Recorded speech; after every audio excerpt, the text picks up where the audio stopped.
ఎట్లాంటి ఎస్ ఇప్పుడు వీళ్ళు ఇస్తారు అని చెప్పి అంటున్నారు. ఏమో మేబీ ఇస్తే అది కొంత, అది కూడా ఎవరికి ఇస్తారు ముందే చెప్పేశారు కదా, పొలిటికల్ గవర్నెన్స్ అని. పార్టీ కార్యకర్తలకు ఇచ్చుకుంటారు అంతే కదా. లోన్స్ అయ్యి సబ్సిడీ లోను అన్నీ కలిపేసి సొంత పార్టీ వాళ్ళకి ఇచ్చుకుంటారు, లేదా కూటమిలో సభ్యులకి ఇచ్చుకుంటారు. బయట వాడికి అయితే ఇవ్వరు కదా, పొలిటికల్ గవర్నెన్స్ లో బయట వాళ్ళకి ఇవ్వరు కదా. ఇంకా అప్పుడు ఇంకే ప్రయోజనం అంటే పాయింట్ ఏంటంటే అప్పుడు ఒక నెగిటివ్ ప్రాపగాండా, అంటే పథకాలు పొందేవాడినేమో మానసికంగా భయపెట్టారు. ఏది నీకు సిగ్గు లేదురా తీసుకోవడానికి, సిగ్గు శరం ఉన్నాడు ఎవడైనా తీసుకుంటాడు, తీసుకుని రాష్ట్రం నాశనం చేసేస్తున్నాడు మీ అందరికి డబ్బులు పోసి అని చెప్పి నిన్ను కాదన్నా ఆడన్నా అంటూ ఇట్లాగా జాగ్రత్తగా వాళ్ళల్లో ఒక ఆత్మన్యూనత క్రియేట్ చేశారు డబ్బులు తీసుకోవడానికి.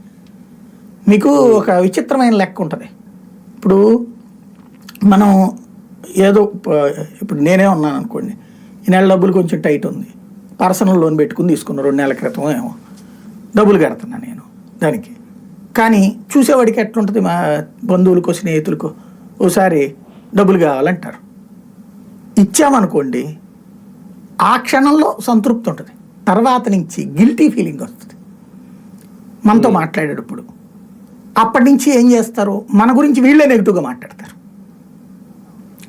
డబ్బులు తీసుకున్న వాళ్ళే మన గురించి నలుగురి దగ్గర నెగిటివ్గా మాట్లాడతారు. ఎందుకని, ఎప్పుడైనా మనం డబ్బులు అడుగుతామేమో, లేదా మన దగ్గర